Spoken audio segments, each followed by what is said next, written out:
তা কোরবানি সম্পর্কে যে জিনিসগুলি আমাদের জানা অতীব জরুরি, তার মধ্যে কিছু কথা আমি গত জুমাতে বলেছি যে আজকে যে আমরা যারা রোজা আছি, আপনারা অনেকেই রোজা আছেন। এই জিলহজ মাস কোরআন শরীফে আসছে ওয়াল আশর ওয়াল বিতর, সূরা ফজর, ওয়াল ফাজরি ওয়াল আশরি ওয়াল বিতরি, এই যে কথাগুলি আছে, এই আসর শব্দটা হচ্ছে জিলহজ মাসের প্রথম 10 দিন। জোরে বলুন সুবহানাল্লাহ। আল্লাহ পাক এই 10 দিনের কসম করেছেন।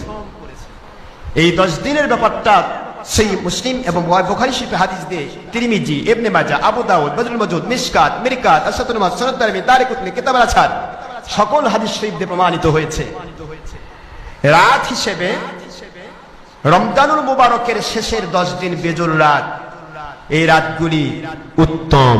জোরে বলুন সুবহানাল্লাহ।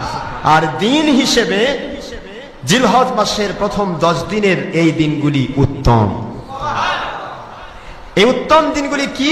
এক কথা আমি বলি, তিরমিজি, আবু দাউদ শরীফের হাদিস এবং মিশকাত শরীফের 200, আপনারা এখানে পাবেন মিশকাত শরীফের 129 পৃষ্ঠার ভিতরে আরবি ভলিউমে, মিরকাত, আশরাতুল মাস, সুনান তারমিজি, দারিকুতনি, সকল হাদিসে এসেছে যে রাসূল পাক সাল্লাল্লাহু আলাইহি সাল্লাম বুঝান, এই 10টি দিনের এক এক দিন যারা রোজা রাখবে তাদেরকে দেওয়া হবে মিনিমাম প্রত্যেক দিনের বদলে 1000টি রোজা রাখার সওয়াব, 1000 দিনের সমান।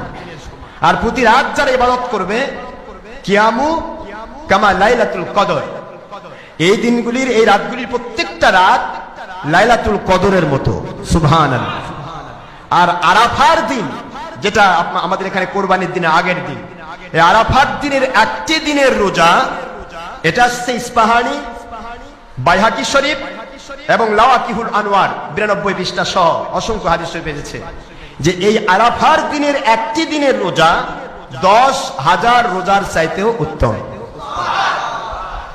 আর আরাফার রাতের ইবাদত, অর্থাৎ যে রাতটি আরাফার দিন, যে দিনটা তার আগের রাতটা 8ই জিলহজ দিনগত রাত্রি, এই রাতের ইবাদতটা 10,000 রাতের চাইতেও উত্তম। এগুলো আমি বলছি যদি কেউ আমল করে আল্লাহর কাছে দামি হতে চান, মূল্যবান হতে চান, তাদের প্রেক্ষাপটে। যদি না করেন তার গুনাহ হবে না। কথা কি বুঝতে পেরেছেন? করলে সে মর্যাদাগুলি পাবে। আলহামদুলিল্লাহ, আমরা এই সিদ্দিকিয়া দরবার শরীফ সুন্নতি গবেষণা কেন্দ্রে মসজিদে কুবার অধিকাংশ মানুষেরা, বিশেষ করে মুসল্লিগণ এবং আমরা সকলে এই রোজাগুলি রাখার চেষ্টা করে থাকি।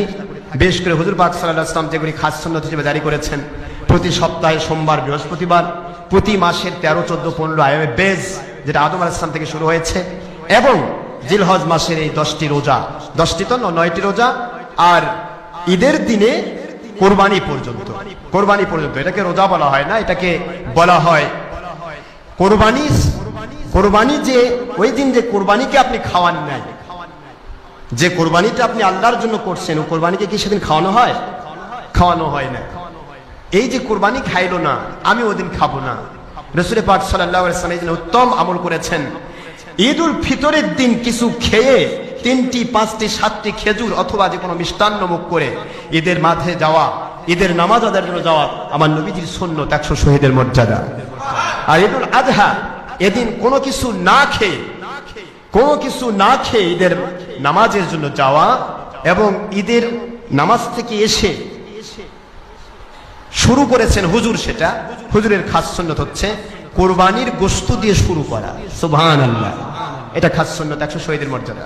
তবে আপনাদের পক্ষে সম্ভব হবে না, যেহেতু কোরবানির গোশত আমাদের বের হতে অনেক সময় লেগে যায়, আপনাদের সেটা আমি বলছি, তবে এটা সুন্নত।